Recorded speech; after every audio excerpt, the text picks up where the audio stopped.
भगवान भोलेनाथ की दो रूपों में पूजा की जाती है, एक मूर्ति रूप और दूसरा है शिवलिंग रूप।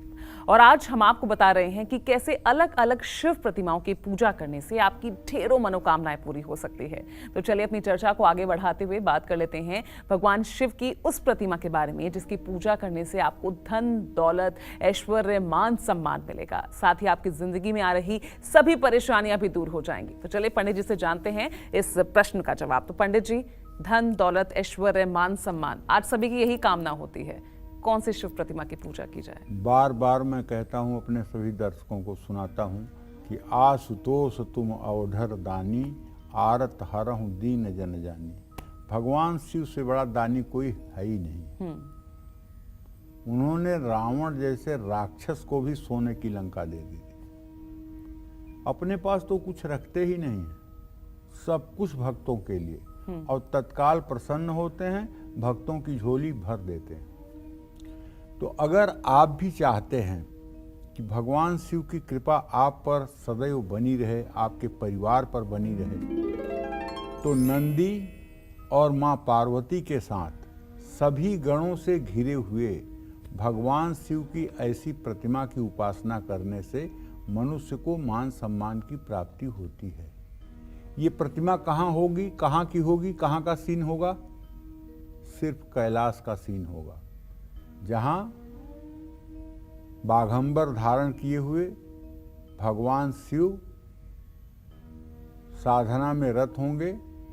बाएं तरफ उनके माता पार्वती खड़ी होंगी और आगे नंदीगण हाथ जोड़ करके प्रार्थना कर रहे होंगे, और भगवान शिव का एक पैर, दाहिना पैर नीचे होगा, बायां पैर दाहिने पैर के नीचे होगा, और भगवान शिव उस समय आंख बंद करके समाधि अवस्था में होंगे।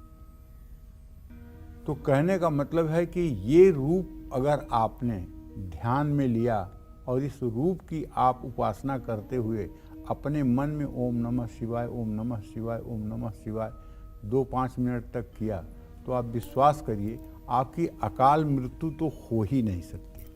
पहली बात। दूसरी बात, आपके सम्मान को कोई माई का लाल ठेस नहीं पहुंचा सकता। तीसरी बात, आपसे कोई ऐसा कृत्य नहीं होगा जो पाप की श्रेणी में आता। स्वरूप का रोज ध्यान करिए। मां पार्वती के साथ नृत्य करते हुए हजारों भुजा वाले भगवान शिव की मूर्ति की पूजा करने से व्यक्ति को अपने जीवन में सभी सुखों की प्राप्ति होती है, कष्टों से मुक्ति मिलती है। 4 हाथ, 3 नेत्र, गले में सांप, हाथ में कपाल धारण किए हुए भगवान शिव की सफेद रंग की प्रतिमा की पूजा करने से धन और संपत्ति की प्राप्ति होती है। एक बात बहुत स्पष्ट बताना चाहूंगा, ये जो फोटो छापने वाले हैं ना, प्रिंटिंग प्रेस वाले, इन लोगों की दिमाग में पता नहीं किसने गोबर भर दिया है कि ये लोग भगवान शिव को सांवले स्वरूप में दिखाते हैं, जबकि भगवान शिव एकदम गौर वर्ण है। हमारा शास्त्र चिल्ला चिल्ला के कहता है, कर्पूर गौरम करुणावतारम। कपूर के समान गौर वर्ण है जिसका, जो करुणा के अवतार हैं, वो भगवान शिव हैं। तो इनको किसने राय दे दिया है कि भगवान शिव सांवले रंग के हैं, काले रंग के हैं? इसलिए भगवान शिव की हर समय प्रतिमा एकदम श्वेत वर्ण में होनी चाहिए। और आप भी अगर भगवान शिव का ध्यान करें तो श्वेत वर्ण में ध्यान करें। फोटो देख करके नीले काले रंग में भगवान शिव का ध्यान ना करें। ये प्रिंटिंग प्रेस वाले अज्ञानता बस ऐसा करते हैं। और अगर संगमरमर, सफेद संगमरमर की कहीं भगवान शिव की प्रतिमा हो तो उसका ध्यान आप करें, वो आपके लिए लाभकारी होगा।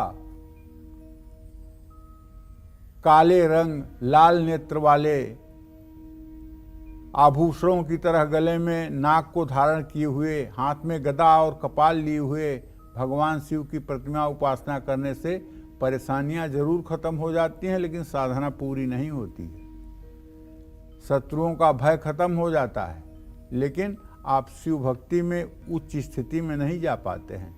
इसलिए आपको हर समय कर्पूर वर्ण, कपूर के समान गौर वर्ण में ही शिव की उपासना करनी चाहिए।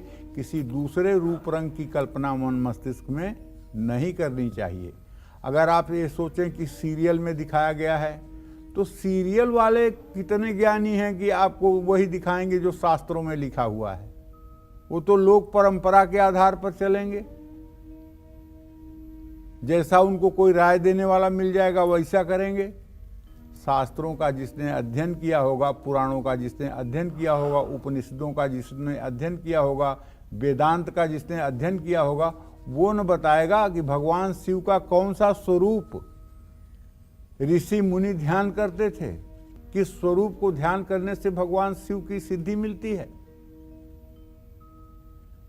तो कहने का आशय यह है कि जब भी आप भगवान शिव का ध्यान करें तो कर्पूर रंग, कर्पूर के समान गौर वर्ण, 3 नेत्रों वाले, 2 भुजाओं वाले, गले में मणिधर को ध्यान में देते हुए, सर पे चंद्रमा, गंगा, इन सब चीज़ों का ध्यान करते हुए अगर भगवान शिव का आप ध्यान करेंगे तो आपका ध्यान सफल होगा। जय मां विंध्यवासिनी।